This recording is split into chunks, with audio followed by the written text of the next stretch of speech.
नमस्कार मैत्रिणींनो, मी प्रतिभा टेलर या चॅनल मध्ये तुमचं अगदी मनापासून स्वागत करते। तर आपण आज 40 साईज बॅक पार्टचा कटिंग बघणार आहोत डीप नेकच्या अकॉर्डिंग। तर सगळ्यात पहिले मी पाहिजे अस्तर घेतलेला आहे, अस्तरला डबल फोल्ड करून घेतलेला आहे।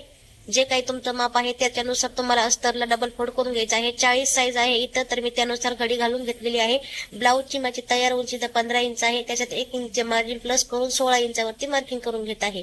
दोन ठिकाणी मी मार्किंग केलेलं आहे, जेणेकरून आपण जेव्हा कटिंग करतो तेव्हा कपडा खालवर होणार नाही। शोल्डरचं माप टाकलेलं आहे 6 इंच 40 साईजच्या अकॉर्डिंग, आणि मोंढ्याचं माप पण टाकलेलं आहे 6 इंच। ठीक आहे, हे जे काही माप टाकले आहे सगळ्यात पहिले त्याला पट्टीच्या साह्याने जॉईंट करून घ्यायचं आहे।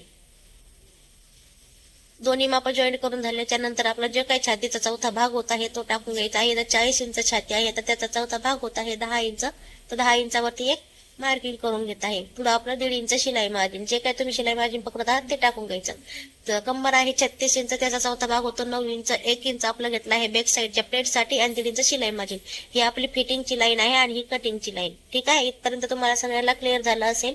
आता आपण टाकणार आहोत मोंढ्याला आकार देण्यासाठी। मोंढ्यावरती टेप ठेवायचा आहे, त्याचा अर्ध करायचा, तिथे 1 पॉईंट द्यायचा आहे। 1.25 इंचावरती डीप नेकच्या अकॉर्डिंग आपल्याला मोंढ्याचा आकार द्यायचा आहे। फिटिंगच्या लाईनच्या साईडला मी 1.5 इंच खाली घेऊन गोल आकार देऊन घेतलेला आहे। आपला मुंड्याचा गोल आकार एकदम स्टेप बाय स्टेप देऊन झालेला आहे पहा।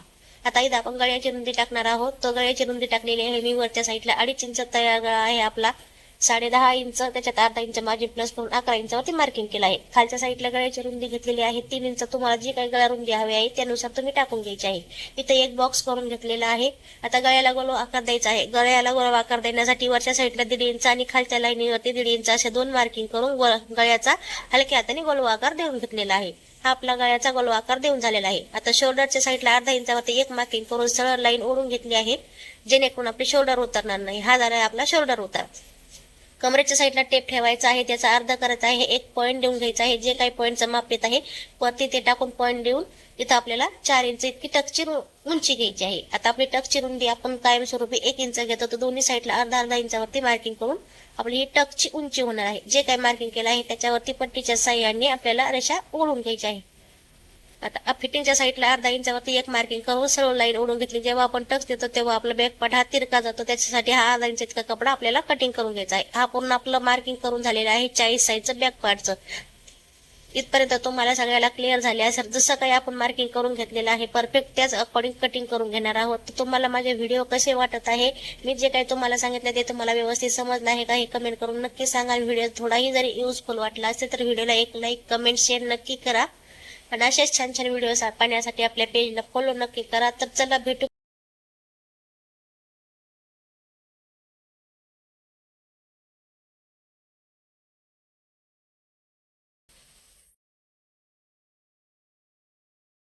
पहा।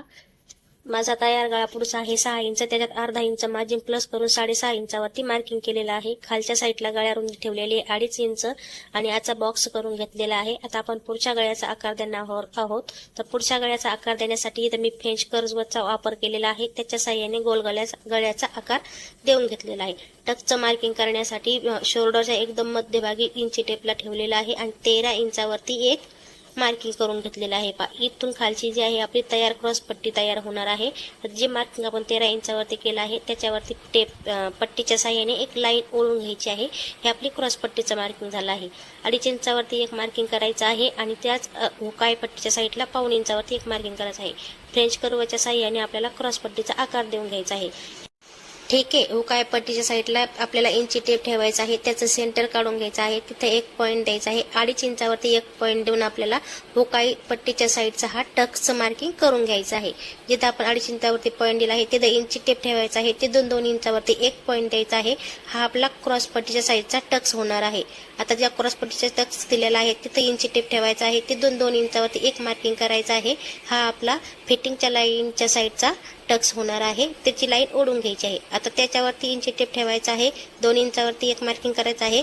मुंड्याच्या साईडला ही इंची टेपने आपल्या पट्टीच्या साह्याने जॉईंट करून घ्यायचं आहे। हे 4ही पॉईंट एकदम व्यवस्थित असे आपले टक्स देऊन झालेले आहे। आता याला मार्किंग कसं टाकायचं आहे ते सांगते। तर एकाच्या साईडला आपण जी हुकाय पट्टीची साईड आहे त्या साईडला 1.5 इंचावरती मार्किंग करून दोन्ही मिळता अर्धा इंच इतकं आपल्याला शिलाई मार्जिन पकडायचं आहे। हे झालं आपलं हुकाय पट्टीच्या साईडचं आणि क्रॉस पट्टीच्या साईडला पाऊण इंचावरती मार्किंग करायचं आहे. 1 इंचाला 2 लाईन इतकं कमी. हे झालं क्रॉस पट्टीच्या साईडचं टक्सचं मार्किंग आणि शिलाई मार्जिन. आता फिटिंगच्या साईडला आपल्याला अर्धा इंचावरती एक मार्किंग करायचं आहे आणि त्याची लाईन ओढून घ्यायची. हे अर्धा इंच आपलं फिटिंगच्या लाईनच्या साईडचं मार्जिन झालेलं आहे. मोंड्याच्या साईडला पण आपल्याला अर्धा इंच इतकं मार्जिन घ्यायचं आहे. इथं मी एक ड्रॉईंग दिला आहे आणि आता आपण ही जी काही शिलाई पकडणार आहोत घेणार आहोत त्याच्यासाठी अर्धा इंच पुढं वाढवून घेतलेला आहे. हा आपला मोंड्याच्या साईडचा टक्सचं मार्किंग झालेलं आहे. पूर्ण मार्किंग मी तुम्हाला स्टेप बाय स्टेप कसं करायचं आहे ते एकदम व्यवस्थित सांगितलेलं आहे. हे एकदम स्टेप बाय स्टेप आपलं मार्किंग करून झालेलं आहे. आता कटिंग कसं करायचं आहे, क्रॉस पट्टीपासून एकदम स्टेप बाय स्टेप कटिंग करून घ्यायचं आहे. तर तुम्हाला मी जे सांगितले आहे टक्सचं मार्किंग करायचं ते तुम्हाला व्यवस्थित समजलं आहे का ते मला कमेंट करून नक्की सांगा. आणि माझे व्हिडिओ जर आवडत असतील तर व्हिडिओला लाईक कमेंट शेअर नक्की करा. आणि आपल्या चॅनलवर जर नवीन असतात तर चॅनलला फॉलो नक्की करा अशा छान छान व्हिडिओ पाहण्यासाठी. आता पहा फिटिंगच्या लाईनच्या साईडचं मी कटिंग करून आपला जो काही मोंढ्याचा आकार आहे त्या साईडनी कटिंग करून घेत आहे. जसं आपण मार्किंग केलं आहे त्याच्या अकॉर्डिंग आपल्याला कटिंग करून घ्यायचं आहे. पहा कुठेही तिरकं जाणार नाही याची काळजी घेत आपल्याला कटिंग करायचं आहे. आता वरती शोल्डरच्या साईडला तिरकं आहे थोडंसं तिथं पण कटिंग करून घेत आहे आणि आपला पुढचा गळा जो आहे तो कटिंग करून घ्यायचा आहे. पहा एकदम व्यवस्थित स्टेप बाय स्टेप तुम्हाला मी पूर्ण 4 टक्सचं मार्किंग कसं करायचं आहे ते सांगितलेलं आहे. तर व्हिडिओ शेवटपर्यंत बघितल्याबद्दल सगळ्या मैत्रिणींचे एकदम अगदी मनापासून धन्यवाद. तर पहा इथं मी 4 फूट असा कपडा करून घेतलेला आहे आणि कापून घेतलेला आहे. पहा तर आपल्याला छातीचा मापाचा चौथा भाग करायचा आहे. इथं 40 छातीच्या मापाची कटिंग करणार आहोत. तर छातीचा चौथा भाग होतो 10 इंच आणि तयार माझी बाहीची उंची आहे 4.5 इंच. त्याच्यात 1 इंच मार्जिन प्लस करून 5.5 इंचावरती हा कपडा कटिंग करून घेतलेला आहे. म्हणजे जी काही बाहीची उंची आहे त्याच्यामध्ये 1 इंच मार्जिन प्लस करायचं आहे. आता 2.5 इंचावरती आपण कॅफाईटचं माप टाकणार आहोत. जिथं कॅफाईटचं माप टाकलाय तिथं आतमध्ये 2 इंचावरती 1 पॉईंट देऊन घ्यायचा आहे. दंडगेर आहे इथं 15 इंच, त्याचा अर्ध केलं तर 7.5 इंच होतं. 7.5 इंचावरती 1 मार्किंग केलं आहे आणि पुढे 1.5 इंच शिलाई मार्जिन घेतलेलं आहे. ही फिटिंगची लाईन आहे आणि ही कटिंगची लाईन आहे. इथपर्यंत तुम्हाला सगळ्याला क्लिअर झाले असेल. आता बाहीचा गोलाई देण्यासाठी काय केलं आहे, मी 2 इंचावरती 1 मार्किंग केलं आहे. जिथं 2 इंचावरती मार्किंग केलं आहे तिथे आपल्याला इंची टेप ठेवायचा आहे आणि फिटिंगच्या लाईन पर्यंत आपल्याला त्याचा सेंटर काढून घ्यायचा आहे. हा आपला बाहीच्या मागच्या मुंड्याचा आकार देण्याची सोपी पद्धत आहे. पहा हलक्या हाताने आकार देऊन घ्यायचा आहे. तर मागच्या मुंड्याचा मी बाहीला परफेक्ट पद्धतीने आकार देऊन घेतलेला आहे. आता पुढच्या मुंड्याचा आकार देण्यासाठी अर्धा इंचावरती आतल्या साईडला 1 पॉईंट द्यायचा आहे आणि हलक्या हाताने पुढच्या मुंड्याचा पण आकार देऊन घ्यायचा आहे. ही सगळ्यात सोपी बाहीला मुंड्याचा आकार देण्याची पद्धत आहे. पहा तुम्हाला एकदम सोप्या पद्धतीने मी बाहीची मार्किंग आणि कटिंग करायची सांगितलेली आहे. मोठ्या मापाची बाही कटिंग कशी करायची एकदम स्टेप बाय स्टेप तुम्हाला मी व्हिडिओमध्ये दाखवलं आहे. तुम्हाला जर जमत नसेल तर अशा पद्धतीने तुम्ही बाही कटिंग करून पहा, एकदम परफेक्ट अशी बसते. तर जशी आपण बाहीची मार्किंग केलेली आहे पहा त्या पद्धतीने मी कटिंग करून घेतलेलं आहे. मध्यभागी पण एक कट देऊन घेतलेला आहे आणि जिथे आपण 2 इंचावरती पॉईंट दिला आहे त्या ठिकाणी पण कट देऊन घेतलेला आहे. हा आता आपल्या आतल्या मुंड्याचा आकार आहे तो पण कटिंग करून घेतला आहे. माझा व्हिडिओ तुम्हाला कसा वाटला ते कमेंट करून नक्की सांगा. व्हिडिओ जरी आवडला असेल तर व्हिडिओला एक लाईक कमेंट शेअर नक्की करा. चला तर भेटू. इथं मी अस्तर आणि मेन फॅब्रिक कापून घेतलेला आहे. पहा मेन फॅब्रिक हे उलट्या बाजूने आहे आणि त्याच्यावरती अस्तर ठेवून घेतलेलं आहे. आता आपल्याला कच्च्या शिलाईने अस्तर मेन फॅब्रिकला जॉईंट करून घ्यायचं आहे. अस्तर जॉईंट करताना अस्तर जॉईंट करताना कुठेही घोळ वगैरे किंवा चुन्या पडणार नाही याची काळजी घेत आपल्याला मेन फॅब्रिकला अस्तर जॉईंट करून घ्यायचं आहे. पहा मी हाताने फिनिशिंग देत अस्तर जॉईंट करून घेत आहे. जेव्हा तुम्ही मेन फॅब्रिक कट करता अस्तर ठेवून तेव्हा प्रत्येक वेळेस काय करायचं आहे, अर्धा इंच इतका कपडा एक्स्ट्रा राहील मेन फॅब्रिकचा असं मेन फॅब्रिक कट करायचं आहे. तेव्हा आपल्याला ते जॉईंट करायला सोपं जातं. उरलेला जो कपडा आहे मग तो बाकीचा नंतर कटिंग करून घ्यायचा आहे. पहा इथपर्यंत मी मेन फॅब्रिकला शिलाई मारून घेतलेली आहे. पूर्ण शिलाई मारून झालेली आहे माझी. मी हाताने त्याला फिनिशिंग देत पूर्ण अस्तर जॉईंट करून घेतलेला आहे. आता जो एक्स्ट्रा कपडा आहे तो आपल्याला कटिंग करून घ्यायचा आहे. पहा एकदम फिनिशिंग मध्ये जशी आपण शिलाई मारली तशीच आपल्याला उरलेला कपडा कटिंग करून घ्यायचा आहे. कपडा कटिंग करताना काळजी घ्यायची आहे अस्तरच्या कपड्याला कुठे कट वगैरे लागणार नाही. ठीक आहे. इथं पूर्ण माझा कपडा कटिंग करून झालेला आहे. आता टक्स द्यायचे आहे. पहा पण टक्स देताना काय होतं, बरेचशा वेळेस आपण टक्स देताना मेन फॅब्रिकचा कपडा आणि अस्तरचा कपडा दोन्ही एकत्र येत नाहीत. पहा टक्स देताना तर इथं काय करत आहे, जे आपण टक्सचं मार्किंग केलेलं आहे त्याच्यावरती एक शिलाई मारून घ्यायची आहे पहा, जशी तुम्हाला व्हिडिओमध्ये दिसत आहे तशी. चारही टक्सला शिलाई मारून घेणार आहोत आपण. 2 टक्सला मारून झाली आहे. आता मोंढ्याच्या साईडला पण मारून घेत आहे. मी इथं डबल शिलाई दिली आहे पहा, धागा कट करत नाही. तुम्हाला सिंगल शिलाई द्यायची असेल तर तुम्ही सिंगलच शिलाई मारून घ्यायची आहे. मी इथं डबल शिलाई मारलेली आहे. चारही टक्सला शिलाई मारून घेत आहे. हा आपला शेवटचा टक्स आहे शिलाई मारायचा, तो त्याला पण मारून घ्यायची आहे. आणि ज्या पद्धतीने आपण मार्किंग पकडलेलं आहे त्या पद्धतीने टक्स टाकून घेणार आहोत. हा इथं पूर्ण कपडा अटॅच झालेला आहे. टक्स जिथपर्यंत आपण मार्किंग केलेलं आहे तिथपर्यंत. आता सगळ्यात मेन आणि महत्वाचा टक्स म्हणजे आपला क्रॉस पट्टीच्या साईडचा टक्स आहे, मेन टक्स. त्याला मी 1.5 इंच इतकं मार्किंग पकडत शिलाई मारून घेतलेली आहे. धागा पक्का करून डबल शिलाई मारून घ्यायची आहे पहा. इथं आपल्या क्रॉस पट्टीचा टक्स मारून झालेला आहे. आता हुक आहे पट्टीच्या साईडचा टक्स आहे. इथं 1.5 इंच इतकं शिलाई मार्जिन पकडलेलं आहे.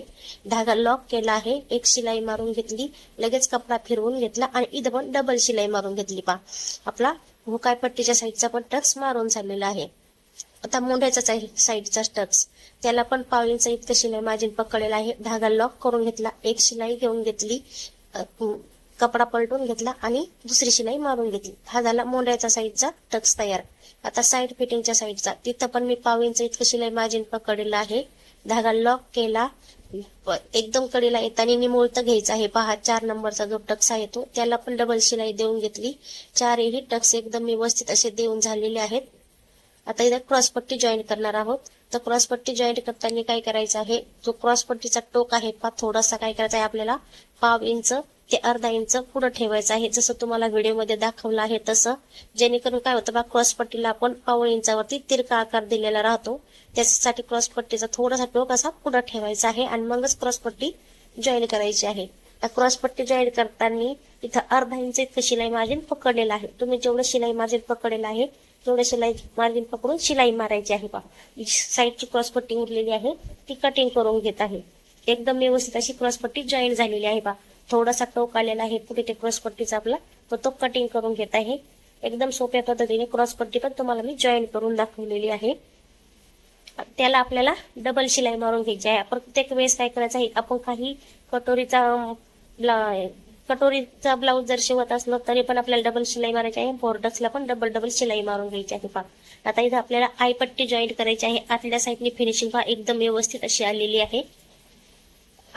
आयपट्टी जॉईंट करण्यासाठी पहा, इथं मी मेन फॅब्रिक आणि अस्तर दोन्ही एकामेकाला जॉईंट करून घेतलेलं आहे. आणि याची रुंदी कमीत कमी तुम्हाला 3 इंच ठेवायची आहे पहा. जेवढा माप लागत आहे तेवढ्या मापाची काढून घेतलेली आहे आणि याची रुंदी आहे 3 इंच. ठीक आहे.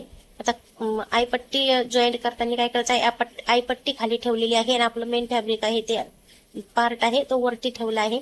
आणि इथं पण अर्धा इंच शिलाई मार्जिन पकडत इतकी शिलाई मारून घ्यायची आहे पहा.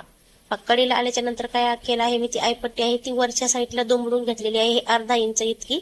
इथं धागा कट करून घेतला आणि आयपट्टी बाहेरच्या साईडला ओढून घेतलेली आहे बा. जी अर्धा इंच दुमडलेली आहे ती तशीच ठेवायची. इकडून परत अर्धा इंचावरती या साईडनी दुमडून घ्यायची आहे आणि अजून एकदा परत दुमडून घ्यायची बा. 2दा दुमडून घेतल्याच्या नंतर आपल्याला त्याला वरून शिलाई देऊन द्यायची आहे.